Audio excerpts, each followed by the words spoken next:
Who Stole a Sexton by Charles Dickens. In an old abbey town down in this part of the country, a long, long while ago, so long that the story must be a true one because our great-grandfathers implicitly believed it, there officiated as sexton and grave digger in the churchyard one Gabriel Grubb. It by no means follows that because a man is a sexton and constantly surrounded by the emblems of mortality, therefore he should be a morose and melancholy man. Your undertakers are the merriest fellows in the world, and I once had the honour of being on intimate terms with a mute who in private life and off-duty was as comical and jocose as little fellow as ever chirped out a devil-may-care song, without a hitch in his memory, or drained off the contents of a good stiff glass without stopping for breath.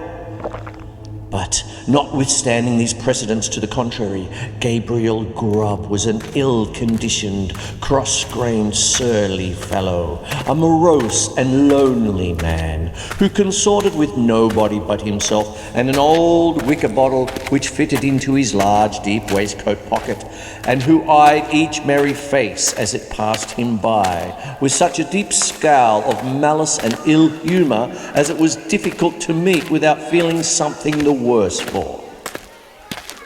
A little before twilight, one Christmas Eve, Gabriel shouldered his spade, lighted his lantern, and betook himself towards the old churchyard, for he had got a grave to finish by next morning, and feeling very low, he thought it might raise his spirits, perhaps, if he went on with his work at once. As he went his way up the ancient street, he saw the cheerful light of the blazing fires gleam through the old casements and heard the loud laugh and the cheerful shouts of those who were assembled around them. He marked the bustling preparations for next day's cheer and smelt the numerous savoury odours consequent thereupon as they steamed up from the kitchen window in clouds. All this was gall and wormwood to the heart of Gabriel Grubb, and when groups of children bounded out of the houses, tripped across the road, and were met before they could knock at the opposite door by half a dozen curly-headed little rascals who crowded round them as they flocked upstairs to spend the evening in their Christmas games, Gabriel smiled grimly and clutched the handle of his spade with a firmer grasp as he thought of measles, scarlet fever, thrush, whooping cough, and a good many other sources of consolation besides. In this happy frame of mind, Gabriel strode along, returning a short, sullen growl to the good-humoured greetings of such of his neighbours as now and then passed him, until he turned into the dark lane which led to the churchyard. Now, Gabriel had been looking forward to reaching the dark lane, because it was, generally speaking, a nice, gloomy, mournful place, into which the townspeople did not much care to go, except in broad daylight, and when the sun was shining. Consequently, he was not a little indignant to hear a young urchin roaring out some jolly song about a Merry Christmas in this very sanctuary, which had been called Coffin Lane ever since the days of the old abbey and the time of the shaven-headed monks. As Gabriel walked on and the voice drew nearer, he found it proceeded from a small boy who was hurrying along to join one of the little parties in the old street, and who, partly to keep himself company and partly to prepare himself for the occasion, was shouting out the song at the highest pitch of his lungs. So Gabriel waited until the boy came up and then dodged him into a corner and rapped him over the head with his lantern 5 or 6 times to teach him to modulate his voice. Get off me, you dirty bastard! And as the boy hurried away with his hand to his head, singing quite a different sort of tune, Gabriel Grubb chuckled very heartily to himself and entered the churchyard, locking the gate behind him. He took off his coat, put down his lantern, and getting into the unfinished grave, worked at it for an hour or so with right good will. But the earth was hardened with the frost, and it was no very easy matter to break it up and shovel it out. And although there was a moon, it was a very young one, and shed little light upon the grave, which was in the shadow of the church. At any other time, these obstacles would have made Gabriel Grubb very moody and miserable. But he was so well pleased with having stopped the small boy's singing that he took a little heed of the scanty progress he had made, and looked down into the grave when he had finished work for the night with grim satisfaction, murmuring as he gathered up his things, "Brave lodgings for one, brave lodgings for one, a few feet of cold earth when life is done, a stone at the head, a stone at the feet, a rich juicy meal for the worms to eat, rank grass overhead and damp clay around, brave lodgings for one, these in holy ground." "Ho, ho," laughed Gabriel Grubb, as he sat himself down on a flat tombstone which was a favourite resting place of his, and drew forth his wicker bottle. "A coffin at Christmas, a Christmas box. Ho, ho, ho. Ha, ha, ha, ha, ha."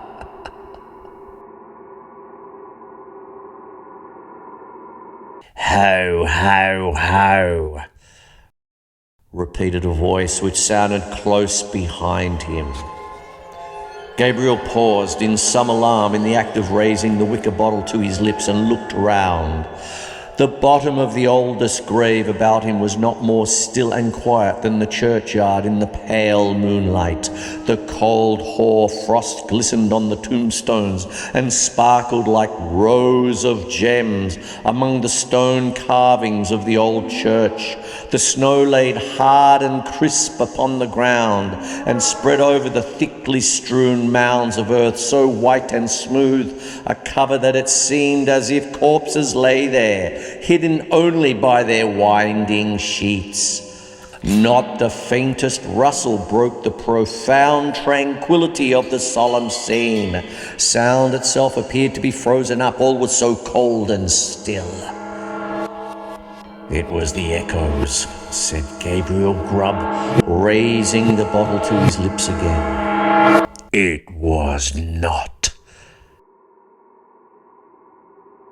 Gabriel started up and stood rooted to the spot with astonishment and terror, for his eyes rested on a form that made his blood run cold. He was sitting perfectly still. His tongue was put out, as if in derision, and he was grinning at Gabriel Grubb with such a grin as only a goblin could call up. "It was not the echoes," said the goblin. Gabriel Grubb was paralyzed and could make no reply. "What do you do here on Christmas Eve?" said the goblin sternly. I came to dig a grave, sir," stammered Gabriel Grubb. "What man wanders among graves and churchyards on such a night as this?" cried the goblin. "Gabriel Grubb! Gabriel Grubb!" screamed a wild chorus of voices that seemed to fill the churchyard. Gabriel looked fearfully around. Nothing was to be seen. "What have you got in that bottle?" said the goblin. "Hollands, sir," replied the sexton, trembling more than ever, for he had bought it off the smugglers, and he thought that perhaps his questioner might be in the excise department of the goblins. "Who drinks Hollands alone and in a churchyard on such a night as this?" said the goblin. "Gabriel Grubb! Gabriel Grubb!" exclaimed the wild voices again.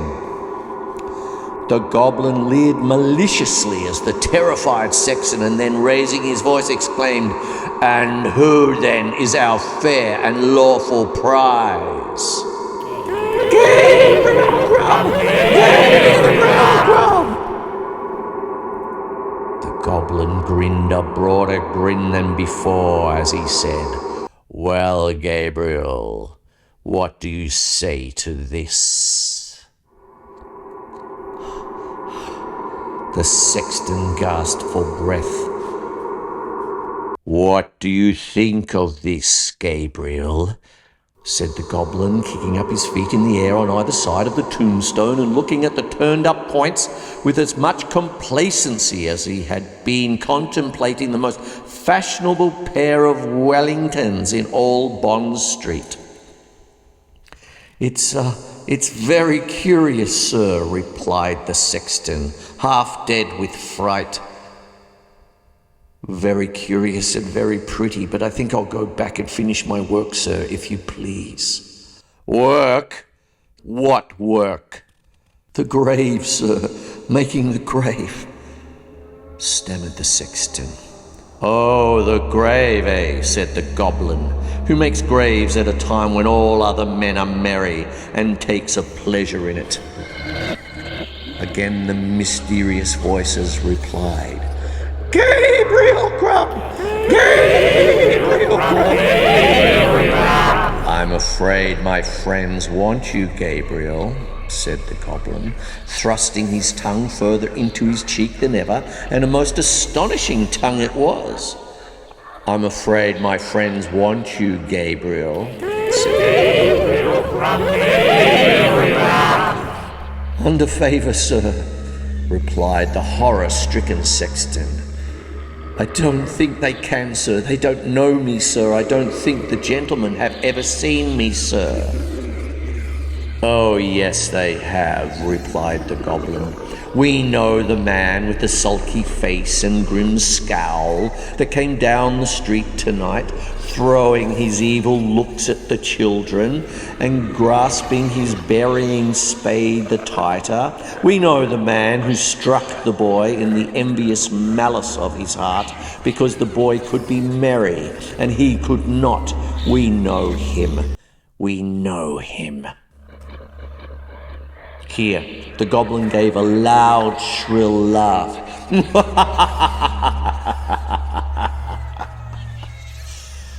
Which the echoes returned 20-fold.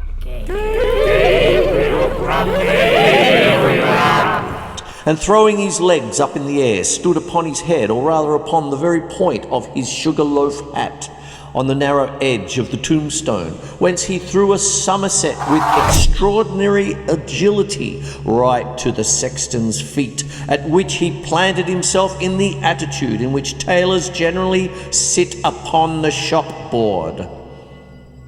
I am afraid I must leave you, sir," said the sexton, making an effort to move. "Leave us? Gabriel Grubb going to leave us? Ho, ho, ho."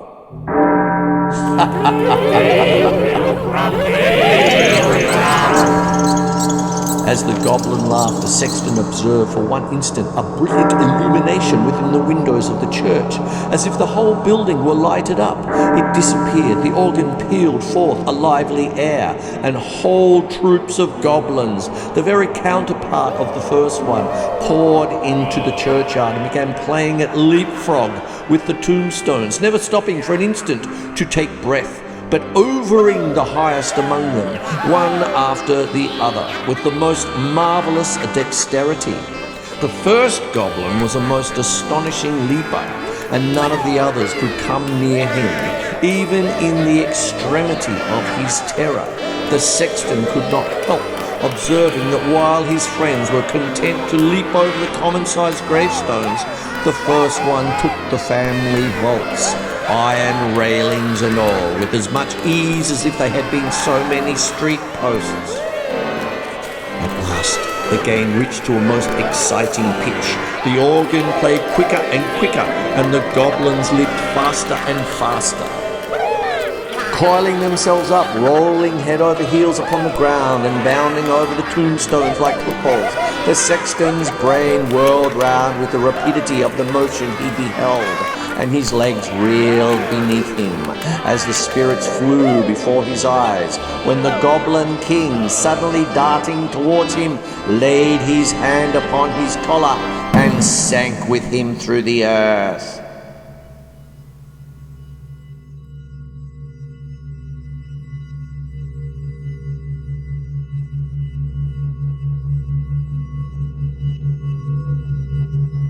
When Gabriel Grubb had had time to catch his breath, which the rapidity of his descent had for the moment taken away, he found himself in what appeared to be a large cavern, surrounded on all sides by crowds of goblins, ugly and grim. In the centre of the room, on an elevated seat, was stationed his friend of the churchyard, and close behind him stood Gabriel Grubb himself, without power of motion.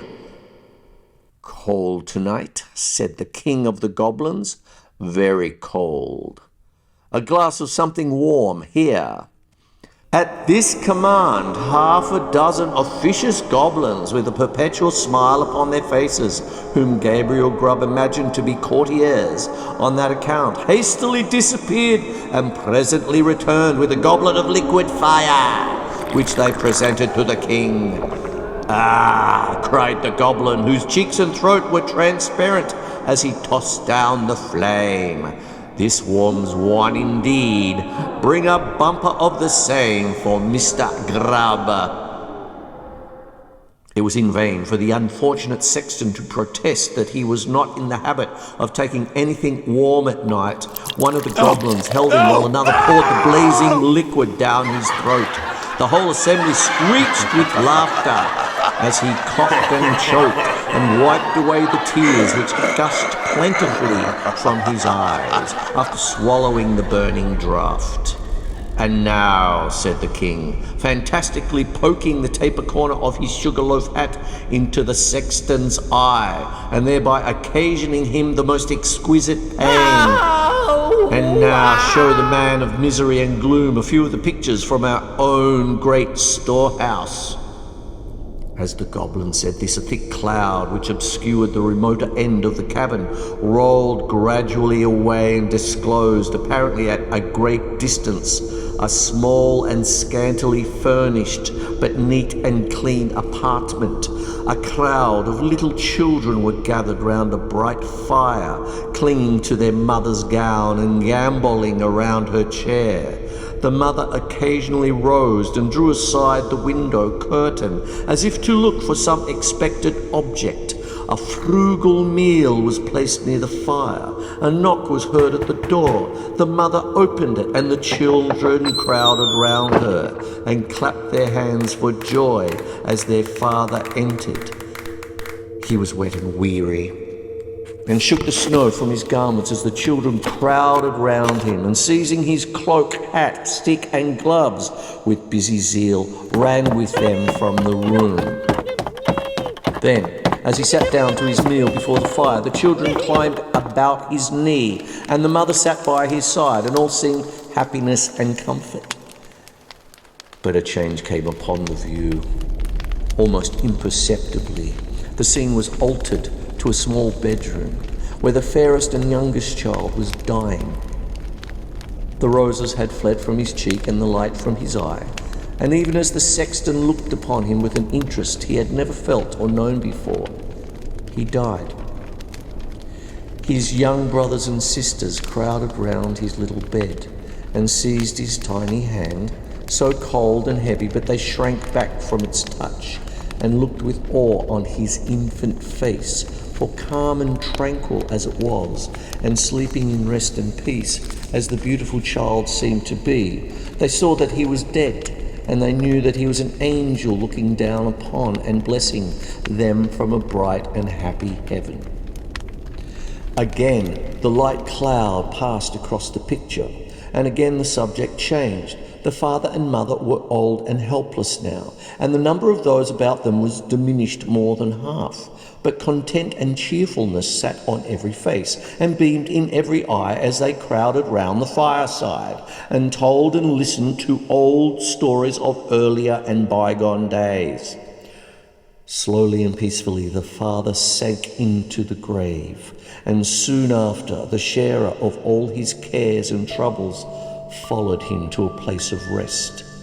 The few who yet survived them knelt by their tomb and watered the green turf which covered it with their tears, then rose and turned away, sadly and mournfully, but not with bitter cries or despairing lamentations, for they knew that they should one day meet again, and once more they mixed with the busy world, and their content and cheerfulness was restored. The cloud settled upon the picture and concealed it from the sexton's view. "What do you think of that?" said the goblin, turning his large face towards Gabriel Grubb. Gabriel murmured out something about it being very pretty and looked somewhat ashamed as the goblin bent his fiery eyes upon him. "You, a miserable man," said the goblin, in a tone of excessive contempt. "You." He appeared disposed to add more, but indignation choked his utterance, so he lifted up one of his very pliable legs and, flourishing it above his head a little to ensure his aim, administered a good sound kick to Gabriel Grubb, immediately after which all the goblins in waiting crowded round the wretched sexton and kicked him without mercy, according to the established and invariable customs of courtiers upon earth, who kick whom royalty kicks and hug whom royalty hugs. "Show him some more," said the king of the goblins. At these words the cloud was dispelled and a rich and beautiful landscape was disclosed to view. There is just such another to this day, within half a mile of the old abbey town. The sun shone from out the clear blue sky, the water sparkled beneath his rays, and the trees looked greener, and the flowers more gay beneath his cheering influence. The water rippled on with a pleasant sound. The trees rustled in the light wind that murmured among their leaves. The birds sang upon the boughs, and the lark carolled on high her welcome to the morning.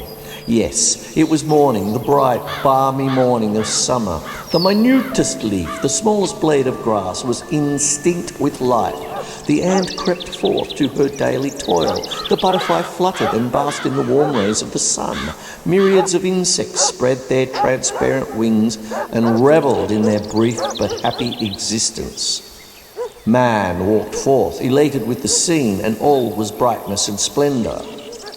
"You, a miserable man," said the king of the goblins, in a more contemptuous tone than before. And again the king of the goblins gave his leg a flourish. Again it descended on the shoulders of the sexton, and again the attendant goblins imitated the example of their chief. Many a time the cloud went and came, and many a lesson it taught to Gabriel Grubb, who, although his shoulders smarted with pain from the frequent applications of the goblin's feet, looked on with an interest that nothing could diminish. He saw that men who worked hard and earned their scanty bread with lives of labour were cheerful and happy, and that to the most ignorant the sweet face of nature was a never-failing source of cheerfulness and joy. He saw those who had been delicately nurtured and tenderly brought up, cheerful under privations and superior to suffering that would have crushed many of a rougher grain, because they bore within their own bosoms the materials of happiness, contentment, and peace. He saw that women, the tenderest and most fragile of all God's creatures, were the oftenest superior to sorrow, adversity, and distress. And he saw that it was because they bore in their own hearts an inexhaustible wellspring of affection and devotion. Above all, he saw that men like himself, who snarled at the mirth and cheerfulness of others, were the foulest weeds on the fair surface of the earth, and setting all the good of the world against the evil, he came to the conclusion that it was a very decent and respectable sort of world after all. No sooner had he formed it than the cloud which closed over the last picture seemed to settle on his senses and lull him to repose. One by one the goblins faded from his sight, and as the last one disappeared, he sank to sleep. The day had broken when Gabriel Grubb awoke and found himself lying at full length on the flat gravestone in the churchyard, with the wicker bottle lying empty by his side and his coat, spade and lantern, all well whitened by last night's frost, scattered on the ground. The stone on which he had first seen the goblins seated stood bolt upright before him, and the grave at which he had worked the night before was not far off. At first he began to doubt the reality of his adventures, but the acute pain in his shoulders when he attempted to rise assured him that the kicking of the goblins was certainly not ideal. He was staggered again by observing no traces of footsteps in the snow on which the goblins had played at leapfrog with the gravestones. But he speedily accounted for this circumstance when he remembered that, being spirits, they would leave no visible impression behind them. So Gabriel Grubb got on his feet, and well as he could for the pain in his back and brushing the frost off his coat, put it on and turned his face towards the town. But he was an altered man, and he could not bear the thought of returning to a place where his repentance would be scoffed at and his reformation disbelieved. He hesitated for a few moments and then turned away to wonder where he might and seek his bread elsewhere. The lantern, the spade, and the wicker bottle were found that day in the churchyard. There were a great many speculations about the sexton's fate at first, but it was speedily determined that he had been carried away by the goblins, and there were not wanting some very credible witnesses who had distinctly seen him whisk through the air on the back of a chestnut horse, blind of one eye, with the hindquarters of a lion and the tail of a bear. At length all this was devoutly believed, and the new sexton used to exhibit to the curious, for a trifling emolument, a good-sized piece of the church weathercock, which had been accidentally picked up by himself in the churchyard a year or two afterwards. Unfortunately, these stories were somewhat disturbed by the unlooked-for reappearance of Gabriel Grubb himself, some 10 years afterwards, a ragged, contented, rheumatic old man. He told his story to the clergyman and also to the mayor, and in course of time it began to be received as a matter of history, in which form it has continued down to this very day. The believers in the weathercock tale have misplaced their confidence once, were not easily prevailed upon to part with it again, so they looked as wise as they could, shrugged their shoulders, touched their foreheads, and murmured something about Gabriel Grubb having drunk all the Hollands and then fallen asleep on the flat tombstone. They affected to explain what he supposed he had witnessed in the Goblins' cavern by saying that he had seen the world and grown wiser. But this opinion, which was by no means a popular one at any time, gradually died off, and be the matter how it may, as Gabriel Grubb was afflicted with rheumatism to the end of his days, this story has at least one moral, if it teach no better one, and that is that if a man turns sulky and drink by himself at Christmas time, he may make up his mind to be not a bit of the better for it. Let the spirits never be so good, or let them be even as many degrees beyond proof as those which Gabriel Grubb saw in the Goblins' cavern. The end.